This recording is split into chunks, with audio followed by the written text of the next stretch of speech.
Orar e vigiar. Evangelho de Lucas. Comentário de Mari Persona. Nos versículos 37 e 38 deste capítulo 12 de Lucas, Jesus chama de servos aqueles que esperam por sua vinda iminente.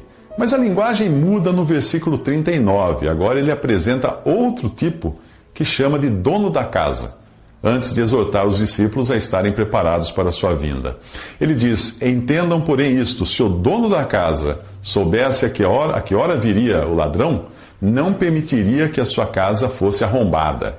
Estejam também vocês preparados, porque o Filho do Homem virá numa hora em que não esperam.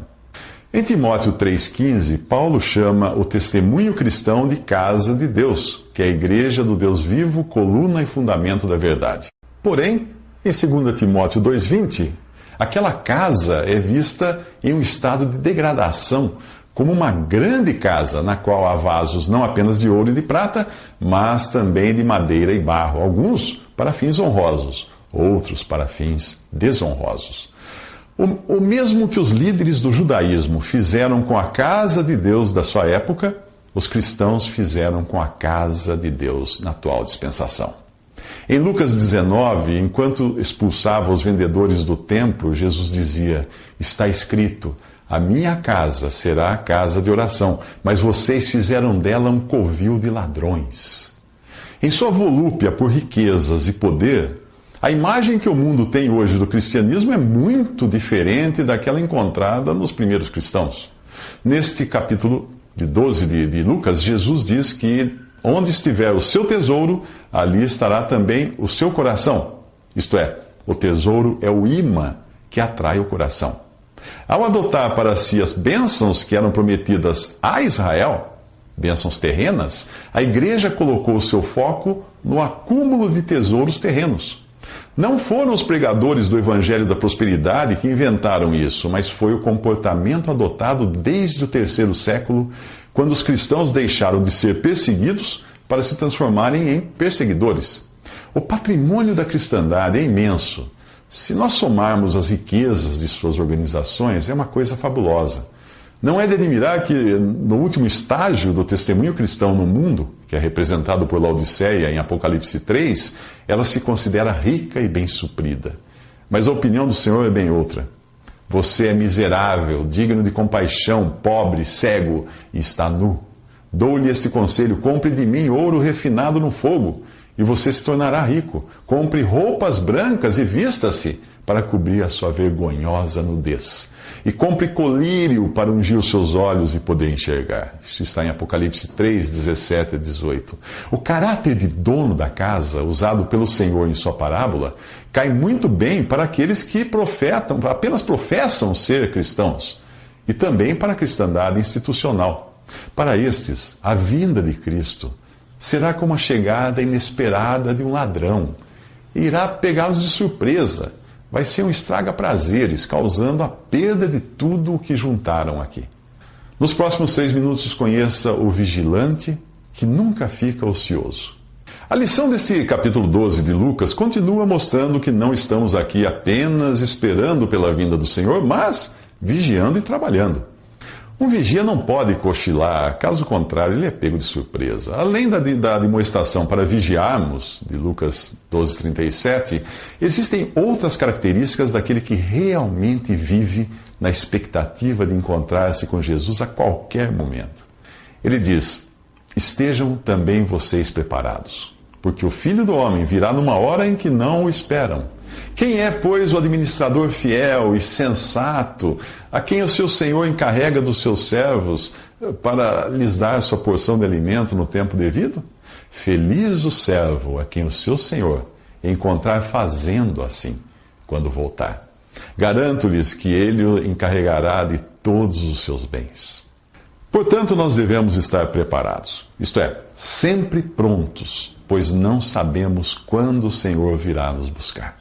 Se você depende da carona de seu amigo que vai passar em sua casa para pegá-lo, o que você faz? Deixa para se aprontar quando seu amigo estiver buzinando no portão ou fica de prontidão para qualquer momento? Deus avisou os israelitas no Egito que deviam se aprontar para sair dali imediatamente após comerem o cordeiro assado no fogo, que é uma figura de Cristo sacrificado em lugar do pecador. Deus disse a eles: ao comerem, estejam prontos para sair. Cinto no lugar, sandálias nos pés e cajado na mão. Comam apressadamente. Isso está em Êxodo, capítulo 12. Eu não sei se existe outro lugar na Bíblia que mostre tamanho senso de urgência. Afinal, você consegue imaginar pessoas comendo com uma mão e segurando um cajado na outra? Outra exortação para aquele que espera é que seja como um administrador fiel e sensato, encarregado de alimentar e cuidar daqueles que o seu Senhor colocou sob a sua responsabilidade. Mas como alimentar outros com a palavra de Deus, se nós mesmos não nos alimentarmos dela todos os dias? E se não soubermos administrar o que temos nesta vida, como iremos administrar as coisas do Senhor no futuro? Com ele reinaremos, diz 2 Timóteo 2,12, portanto, feliz o servo, a quem o seu Senhor encontrar fazendo assim quando voltar. Garanto-lhes que ele o encarregará de todos os seus bens. Portanto, quando o Senhor vier, não irá querer nos encontrar ociosos, e sim ocupados com os interesses dele. Alguns cristãos sentem arrepios quando ouvem falar de boas obras e vão logo disparando versículos que afirmam que não somos salvos por obras, o que é verdade, mas nós somos salvos para um propósito. E este é claramente indicado após o versículo de Efésios 2, que diz que somos salvos pela graça, por meio da fé, não por obras, para que ninguém se glorie. Somos criação de Deus, realizada em Cristo Jesus, para fazermos boas obras, as quais Deus preparou de antemão para que nós andássemos nelas, para que nós as praticássemos. Isso está em Efésios 2, de 8 a 10, você pode ler depois. Nos próximos 3 minutos, saiba como você pode comer, beber e se divertir. Por 3 vezes nesse capítulo, Jesus falou de comer, beber e alegrar-se. A primeira, no versículo 19, expressa o desejo do fazendeiro rico, que quer aumentar os seus celeiros para garantir uma vida sossegada. Ele diz a si mesmo: coma, beba e alegre-se, sem saber que irá morrer. Ele quer assegurar uma aposentadoria feliz, o que é perfeitamente lícito. O problema está em excluir Deus de seus planos e confiar em sua própria capacidade. Ele pode até ser um bom cidadão que cuida de sua família, gera empregos, faz caridade, etc. Mas Jesus o chama de louco, de insensato. Por quê? Porque loucos são os que, tendo conhecido a Deus, não o glorificaram como Deus, nem lhe deram graças. Antes, em seus discursos, se desvaneceram, e o seu coração insensato se obscureceu. Dizendo-se sábios, achando-se sábios, tornaram-se loucos, e mudaram a glória do Deus incorruptível em semelhança da imagem de homem corruptível. Pois mudaram a verdade de Deus em mentira, e honraram e serviram mais a criatura do que o Criador. Embora esta passagem de Romanos 1, 21 a 25 esteja falando dos pagãos, a descrição serve para todos os que idolatram a capacidade humana e vivem em função das coisas criadas. Nesta classe estão os céticos, os ateus, os humanistas, os racionalistas, os hedonistas, que só buscam prazer, ou quem quer que viva uma vida de indiferença para com Deus, ainda que seja politicamente correto e se preocupe com o ser humano, a comunidade e a salvação do planeta. Alguns acrescentam ao seu humanismo uma pitada de espiritualidade e vivem a vida apenas para comer, rezar e amar.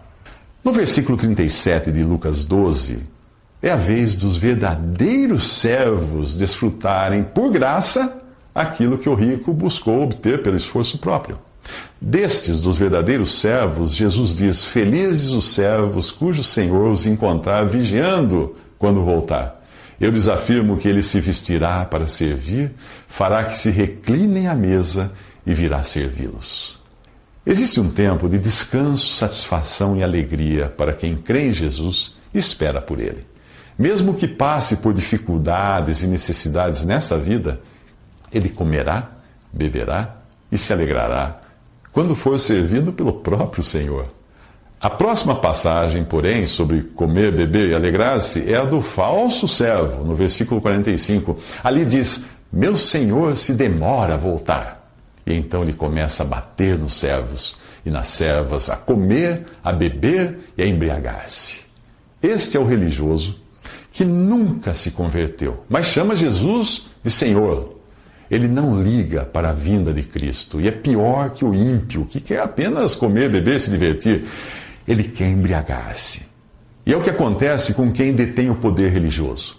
Como um ébrio, insensível, ele não tem escrúpulos em massacrar as ovelhas que apacenta, mas a sua sentença é clara. O Senhor daquele servo virá num dia em que ele não os espera e numa hora que não sabe, e o punirá severamente e lhe dará um lugar com os infiéis. Ou seja, o seu destino é o lago de fogo. O versículo 47 diz: aquele servo que conhece a vontade de seu senhor e não prepara o que ele deseja, nem o realiza, receberá muitos açoites. Mas aquele que não a conhece e pratica coisas merecedoras de castigo, receberá poucos açoites. A quem muito foi dado, muito será exigido. E a quem muito foi confiado, muito mais será pedido. Lucas 12:47. Se para o crente há uma diferença nas recompensas que receberá no céu, para o incrédulo haverá uma variedade de condenações no lago de fogo. Se você foi batizado em nome de Jesus e o chama de Senhor, mesmo sem ser convertido de verdade, você pertence à esfera da responsabilidade cristã e está sujeito a uma condenação mais severa que a do aborígene que nunca ouviu falar de Jesus. É claro que no final todos os incrédulos, cristãos nominais ou não, irão para o mesmo lago de fogo, mas o grau de punição dependerá da responsabilidade de cada um. Mesmo o pagão, que recebeu naturalmente de Deus um testemunho por meio da criação e de sua própria consciência, será avaliado desta forma no dia em que Deus julgar os segredos dos homens mediante Jesus Cristo. Isso você encontra em Romanos 21:16. Existe até uma diferença geográfica no tratamento que Deus dará aos povos no futuro reino de 1000 anos de Cristo. Ele abençoará as nações que hoje não são cristãs e transformará em deserto os territórios dos povos que conheceram a verdade. Você entenderá melhor isto se considerar que o livro de Apocalipse identifica a futura Babilônia como a falsa cristandade, aquela que deveria ser noiva, mas surpreende o apóstolo João ao surgir como meretriz. João diz: vi que a mulher estava embriagada com o sangue dos santos, o sangue das testemunhas de Jesus. Quando a vi, fiquei muito admirado. Apocalipse 17:6. Assim como no passado, o sistema católico e mais tarde o protestante perseguiu e matou cristãos genuínos por não se sujeitarem à cristandade apóstata que, após o arrebatamento, crerá no anticristo, irá perseguir o remanescente judeu que se converterá em tempos de grande tribulação. As referências proféticas à Babilônia mostram que as terras onde o cristianismo floresceu, como Europa e suas colônias, ficarão desoladas no reinado de Cristo. O profeta Isaías diz: nunca mais será repovoada nem habitada de geração em geração, mas as criaturas do deserto lá estarão. E as suas casas se encherão de chacais, nela habitarão corujas e saltarão bodes selvagens. As hienas uivarão em suas fortalezas e os chacais em seus luxuosos palácios. O tempo dela está terminando e os seus dias não serão prolongados. Isaías capítulo 13, versículo 20 em diante, você encontra isso. Nos próximos 3 minutos, Jesus acende um fogo. Visite Respondi.com.br. Visite também 3minutos.net.